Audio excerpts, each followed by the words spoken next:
마이크 볼륨을 조금만 올려주시기 바랍니다. 가수 윤복희 씨가 부른 여러분이라는 노래가 있습니다. 아마 대부분 아실 거라고 생각이 드는데요. 내가 만약 이렇게 시작하는 거죠. 내가 만약 괴로울 때면 내가 위로해 줄게. 내가 만약 서러울 때면 내가 눈물이 되리. 어두운 밤 험한 길 걸을 때 내가 너의 등불이 되리. 허전하고 쓸쓸할 때 내가 너의 벗 되리라. 나는 너의 영원한 형제야. 나는 너의 친구야. 나는 너의 영원한 노래야. 나는 너의 기쁨이야. 이외에도 수많은 가수들이 이 노래를 불렀는데 참 들을 때마다 감동이 되는 노래입니다. 그런데 이 노래를 들을 때 생각나는 분이 계십니다. 오늘 본문 14장 16절 17절을 다시 한번 읽겠습니다. 시작. 내가 아버지께 구하겠으니 그가 또 다른 보혜사를 너희에게 주사 영원토록 너희와 함께 있게 하리니 그는 진리의 영이라. 세상은 능히 그를 받지 못하나니 이는 그를 보지도 못하고 알지도 못함이라. 그러나 너희는 그를 아나니 그는 너희와 함께 거하시며 또 너희 속에 계시겠음이라. 나는 너의 영원한 형제야. 나는 너의 영원한 노래야. 또 다른 보혜사를 너희에게 주사 영원토록 너희와 함께 있게 하리니. 오늘 예수님께서 제자들에게 하신 말씀입니다. 여기서 보혜사라는 말이 나옵니다. 보혜사라는 말은 한자어를 보면 지킬 보자, 도울 보자의 은혜 해자인데 지키고 돕고 은혜를 베푸시는 분이라는 뜻입니다. 그런데 원어인 헬라어로는 파라클레토스라는 말인데 이제 합성어입니다. 파라라는 말은 곁에라는 의미의 전치사이고 클레토스라는 말은 그 원형이 칼레오라는 말인데 부르다. 합치면 무슨 뜻일까요? 옆으로 부르다. 불러서 곁에 있게 하다. 그런 뜻입니다. 그래서 파라클레토스는 누군가를 지켜주고 도와주기 위해서 그 사람 곁으로 부름을 받은 존재. 그것이 바로 파라클레토스입니다. 그래서 이 파라클레토스가 세상에서는 변호사 그리고 대변인이라는 뜻으로 쓰였고 성경에서는 위로자, 중보자, 돕는 자, 상담자, 탄원자 라는 의미로 쓰였습니다. 이처럼 보혜사는 뜻 그대로 곁에 오셔서 우리를 도우시는 분인데 중요한 것은 또 다른 보혜사라는 것입니다. 여기서 또 다른 보혜사라는 것은 이미 이전에 원조 보혜사가 계셨다는 것입니다. 그럼 원조 보혜사는 누구십니까? 바로 예수님. 그런데 그 원조 보혜사이신 예수님이 제자들에게 자꾸 떠난다고 말씀을 하시니까 이 제자들이 불안했습니다. 그래서 이 불안해하는 제자들에게 예수님께서 오늘 말씀하시는 것입니다. 불안해하지 마라. 두려워하지 마라. 내가 너희를 위해서 또 다른 보혜사를 보내주실 것이다. 또 다른 보혜사가 누구십니까? 성령님이십니다. 그러면 왜 예수님께서 떠나시고 또 다른 보혜사를 보내주시겠다고 하시는 것입니까? 요한복음 16장 7절을 함께 읽겠습니다. 시작. 그러나 내가 너희에게 실상을 말하노니 내가 떠나가는 것이 너희에게 유익이라. 내가 떠나가지 아니하면 보혜사가 너희에게로 오시지 아니할 것이요 가면 내가 그를 너희에게로 보내리니.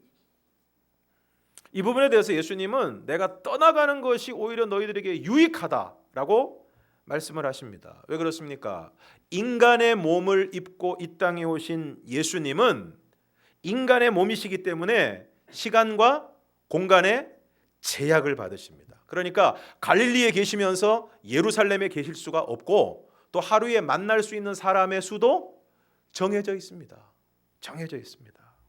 그러나 예수님이 이제 가시고 승천하시고 성령님이 오시면 또 다른 보혜사이신 성령님이 오시면 어떻게 됩니까?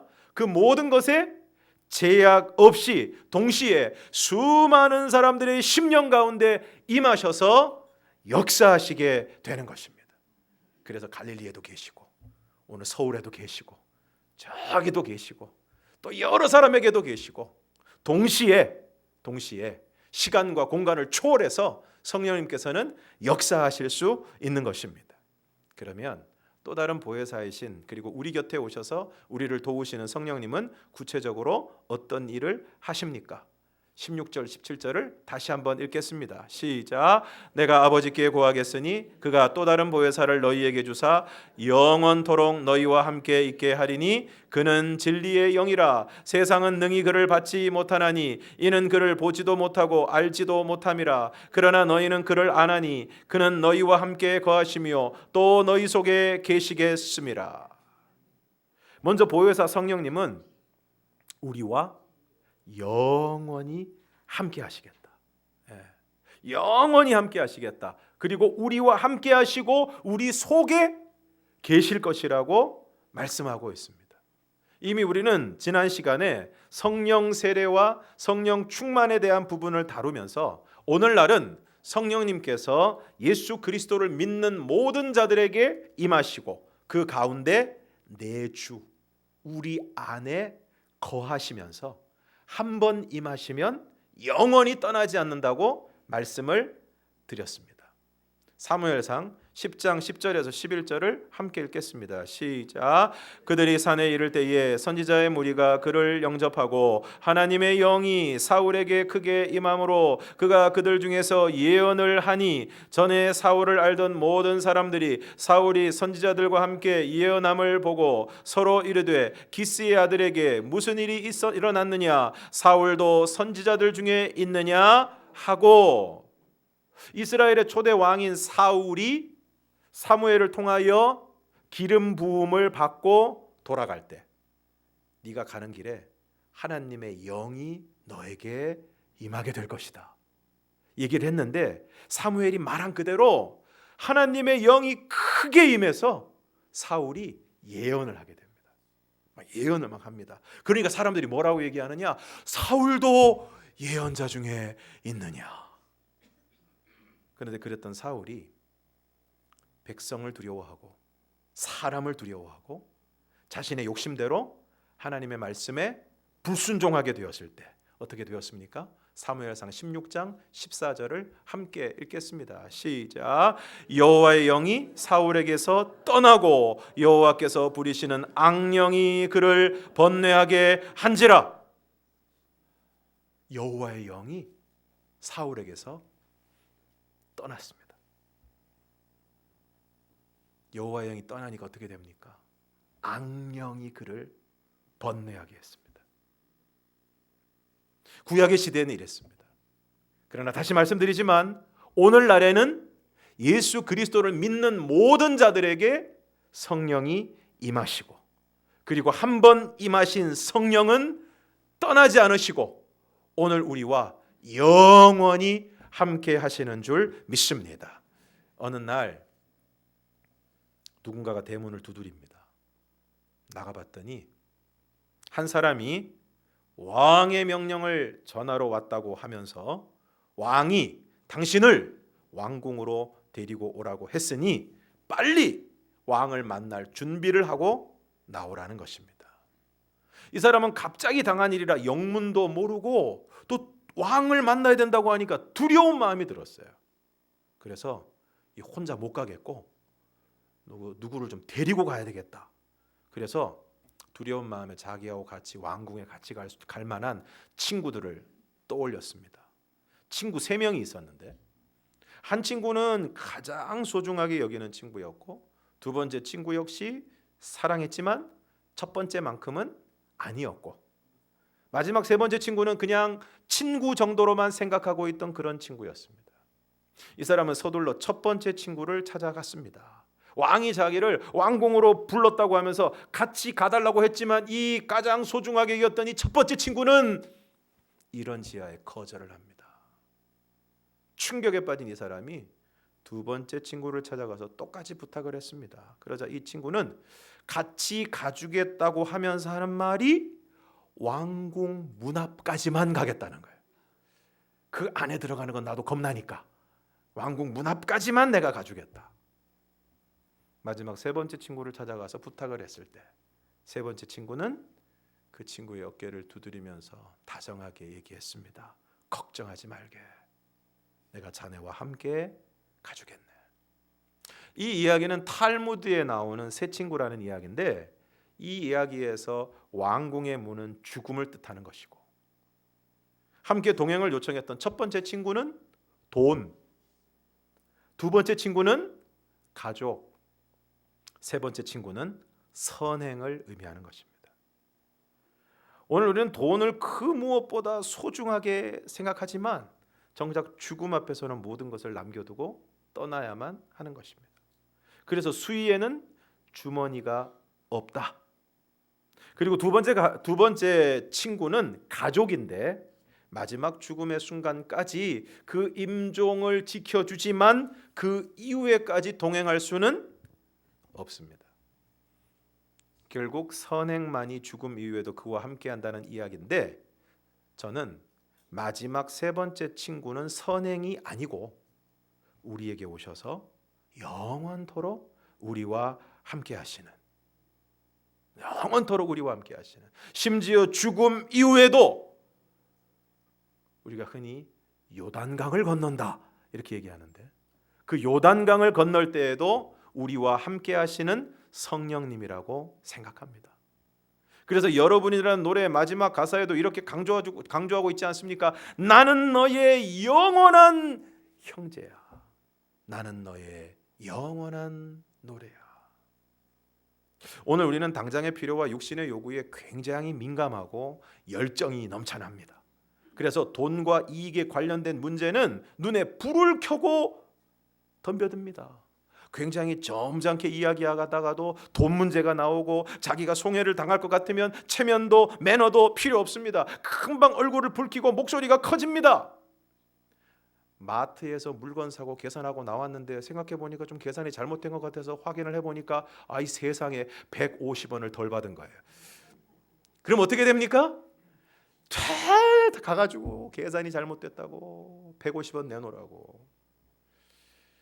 그래서 형제간에도 돈 문제, 재산 문제가 있으면 의가 상하고 관계가 틀어지는 것입니다. 외모, 건강, 취미생활 등에 대해서도 마찬가지입니다. 외모를 가꾸는 일에 최선을 다합니다. 건강하기 위해 최선을 다합니다. 특별히 우리나라 사람들은 뭐가 몸에 좋다고 하면 그냥 난리가 납니다. 또 최근에 그 시서스라는 식물이 지방을 분해하고 또 모든 사람들이 원하는 것 중에 하나가 뭡니까? 살은 빼고 싶은데 맛있는 건 너무 많고 그러니까 많이 먹고 살은 안 찌는 그걸 원하잖아요.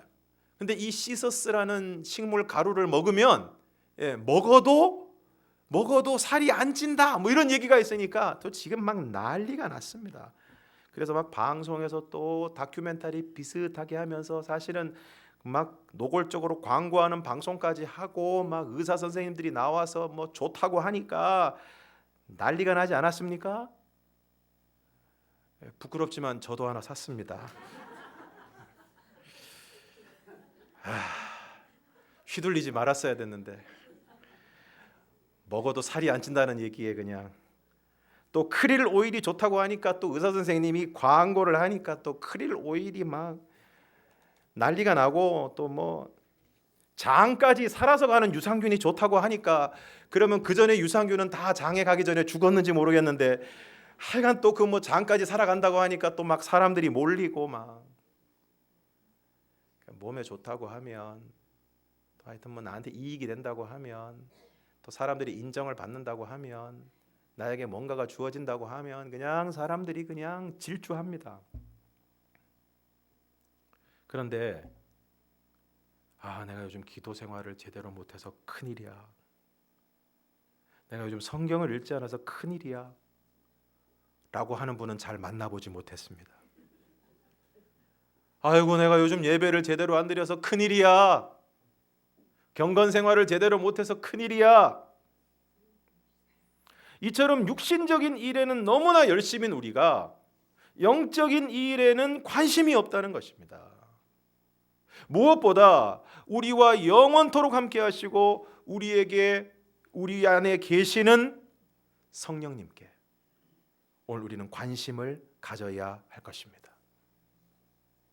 그러기 위해서는 기도와 말씀 묵상을 통하여 성령님과 교제하고 예배를 통하여 성령의 역사하심과 기름 부으심을 경험해야 할 줄로 믿습니다. 오늘 여러분은 성령님과 친하십니까? 우리와 함께 하시고 우리 안에 계시는 성령님과 친하십니까? 여러분, 우리가 한 집안에 살아도 관심을 가지지 않고 대화를 하지 않으면 가족이라고 해도 결코 친하다고 이야기할 수 없습니다. 제가 알고 있는 한 부부는 한번 싸우면 기본 한 달은 말을 하지 않는다, 뭐 이렇게 말씀하십니다. 집안에 있으면서 어떻게 그게 가능하냐? 기본적인 대화는 해야 될 거 아니냐? 한 달 동안 말 한마디도 안 한대요. 또 우리가 쓰는 아주 안 좋은 말 중에 뒷방 늙은이라는 말이 있습니다. 이와 같이 오늘 성령님께서 우리 안에 계시지만 오늘 우리가 성령님을 그렇게 대우하고 있지 않습니까? 성령님께서 우리에게 말씀하시는데 그 말씀을 귓등으로도 듣지 않고 성령님께서 끊임없이 우리에게 감동을 주시는데 그 감동을 무시하면서 내 생각과 내 뜻과 내 감정과 내 기분을 따라서 살아가고 있지 않습니까? 여러분, 혹시 지난 한 해 동안 여러분에게 좀 다가온 말씀이 있지 않았습니까? 그리고 혹시 여러분의 마음에 어떤 좀 찔림이 있지 않았습니까? 혹은 또 여러분의 마음에 어떤 감동이 있지 않았습니까? 근데 어떻게 하셨습니까? 말씀들을 외면하고 찔림을 무시하고 감동을 모른 척하면서 살아오시지는 않았습니까? 저는 조금 오래전에 뭔가를 사고 싶었습니다. 그래서 어떻게 돈을 마련하고 제일 중요한 관문, 아내를 설득하는 데 성공했습니다. 그래서 이제 사면 되는데, 그런데 성령님께서 마음에 부담을 주시는 겁니다. 막 너무너무 사고 싶고 너무너무 하고 싶은데 그렇게 하지 말라고 하시는 거예요. 기도할 때마다 부담을 주시는 거예요. 그리고 그것을 사려고 하는 날이 임박했던 어느 날 새벽 기도에 제가 바로 이 자리에서 새벽 기도의 시간에 설교를 하는데 그날은 어떤 기분이었냐면은 어떤 느낌이었냐면은 하나님이 제 입술을 통해서 저한테 말씀을 하시는 거예요. 성도들한테 얘기를 하는 게 아니라 제가 하는 말이 전부 저 들으라고 너무 명확하게, 너무 분명하게 하지 마라. 사지 마라. 그것 때문에 너 어려워진다. 하지 마라. 그래서 제가 샀을까요? 안 샀을까요? 어떻게 하셨어요? 여러분도 다 경험이 있으시죠? 하나님이 하지 말라고 해도 우리는 합니다. 그 성령의 감동으로 제가 결국은 사는 것을 포기했습니다. 이래야 되는데 오늘 성령님께서 여러분에게 어떤 부담을 주고 계십니까? 흔히 우리는 그것을 거룩한 부담이라고 이야기합니다. 내가 이런 일을 좀 해야 되지 않을까? 내가 누군가에게 어떤 도움을 좀 줘야 되지 않을까? 내가 누군가에게 먼저 미안하다고 얘기해야 되지 않을까? 내가 어떤 일을 위해 헌신해야 되지 않을까? 여러분, 오늘 여러분의 안에 그러한 부담이 있으시다면 그 부담을 외면하지 마시기를 바랍니다. 오늘 여러분 안에 내면의 소리가, 그 성령의 음성이 여러분에게 들려오고 있다면 외면하지 마시고 오히려 그 소리에 귀를 기울이시기를 바랍니다. 이처럼 오늘 우리가 성령님께서 하시는 말씀에 귀를 기울이기 시작하면 그 말씀이 더욱 명확해집니다. 우리가 뭐 얘기를 들을 때, 뭐 또 방송 같은 걸 들을 때 잘 안 들리면 어떻게 하지요? 귀를 더 기울이지요. 더 집중해서 들으려고 하지요. 그러면 어떻습니까? 더 명확하게 들립니다. 더 명확하게 들려요. 성령님께서 우리에게 어떤 감동을 주실 때 우리가 그 감동에 반응하기 시작하면 그 감동은 더 구체적인 것이 되고 더욱 분명하게 됩니다. 반면에 오늘 우리가 그 말씀을 듣고도 듣지 않으면, 모른 척하면, 사람들끼리 대화할 때도 마찬가지 아닙니까? 내가 그 사람한테 어떤 얘기를 하면 그 사람이 반응을 해야 대화를 할 거 아닙니까? 근데 몇 마디 말을 했는데도 먼 산만 쳐다보고 들었는지 안 들었는지 좋은지 싫은지 아무 반응도 안 하고 있으면 몇 마디 건네다가 어떻게 합니까? 더 이상 말하지 않게 되는 거예요.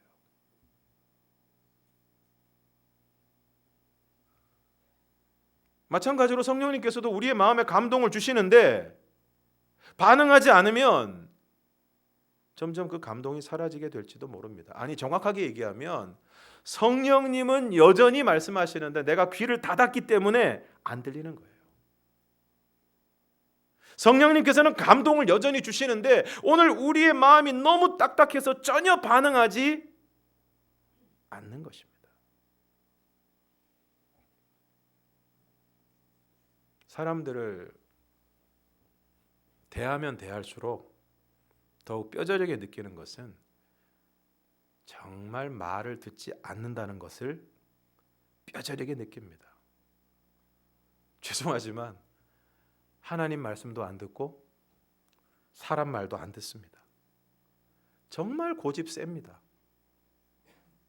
뭐 어떤 성씨가 고집이 세다. 천만의 말씀. 제가 보기에는 에브리바디 고집이 셉니다. 진짜 말 안 들어요. 저희 집에 계신 분도 말 안 듣고 제 주위에 계신 분도 말 안 듣고 같은 말이죠. 말을 듣지 않는 거나 고집이 센 거나 마찬가지죠. 말을 듣지 않으니까 고집이 센 거고 고집이 세니까 말을 안 듣죠. 새해에는 그런 우리의 마음이 남의 말을 듣지 않고 고집이 세고 단단하고 딱딱하고 강팍하고 완악한 돌덩이 같은 우리의 마음이 좀 부드러워지는 은혜가 있기를 바랍니다. 하나님께서 오늘 우리의 마음에 새 마음을 주시기를 바랍니다. 굳은 마음을 제거하고 부드러운 마음을 주시기를 바랍니다. 그래서 성령님의 음성에 귀를 기울이고 그 말씀이 우리에게 들려질 때 그 말씀을 좀 들어먹는, 그 말씀이 우리의 마음밭에 뿌리를 내릴 수 있는 그러한 은혜가 있기를 주님의 이름으로 축원합니다. 두 친구가 있었어요. 굉장히 친하고 늘 몰려다니면서 같이 놀았습니다. 젊은 시절에는 아주 방탕하게 지내는 경우가 많죠. 같이 가서 술도 그냥 친탕 먹고 도박도 하고 그랬습니다. 그날도 주일 저녁이었는데 도박도 하고 이제 술도 마시고 춤도 추는 그런 클럽에 이 두 친구가 가려고 같이 가고 있었어요. 근데 가는 길에 교회가 있는 거예요. 그리고 교회 앞에 뭐가 있냐면은 우리 교회 앞에도 있는데 설교 게시판이 있잖아요. 예, 저희 교회도 있죠. 설교 게시판. 예. 설교 게시판이 있는데 보니까 저녁 예배 설교 제목이 딱 적혀 있는 거예요. 뭐라고 적혀 있느냐? 죄의 삭은 사망이다. 그 중에 한 친구가 그 제목을 보는 순간 기분이 탁 상했어요. 기분이 상했어요. 왜 그랬을까요? 지금 죄 지으러 가는 길인데 죄의 삭은 사망이다. 기분이 나빴어요. 그래가지고 이 친구가 나 저거 보니까 기분 잡쳤다. 난 오늘 안 갈래. 그랬더니 친구가 뭐 그거 가지고 그러냐. 늘 하던 건데 그냥 가서 또 오늘 즐기자. 이 밤을 불태우자. 막 이랬는데 이 친구는 아무래도 마음이 안 내키는 거예요. 그래가지고 안 되겠다. 오늘은 너 혼자가. 나 오늘 집에 갈란다. 그래가지고 집에 돌아가다가 계속 그 제목이 생각이 나는 거예요. 죄의 삭은 사망이다. 그래가지고 이 친구가 그럼 도대체 목사가 죄의 삭은 사망이다라는 제목으로 뭔 얘기를 하는지 한번 들어봐야 되겠다. 혼자서 예배당에 들어갔습니다. 그래서 맨 뒤에 앉아서 설교를 들었어요. 놀랍게도 그날 그 청년은 그 말씀을 듣고 우리가 소위 하는 말로 완전히 깨졌습니다. 자기가 지금까지 했던 모든 일들이 하나님 앞에 죽을 죄라는 것을 깨닫게 됐어요. 회개하고 예수를 믿게 됐습니다. 그리고 그 후에 그는 열심히 공부해서 정치가의 길을 걷게 되었는데 마침내 그는 그 일이 있고 난 30년 뒤 미국의 대통령이 되었습니다. 그가 대통령에 취임하던 날 당연하게도 모든 신문에 대통령 취임 기사가 가득하게 되었습니다. 그때 교도소에서 그 신문 기사를 보면서 눈물을 흘리는 한 사람이 있었어요. 그는 바로 30년 전 친구와 헤어져서 클럽을 향했던 바로 그 친구였습니다.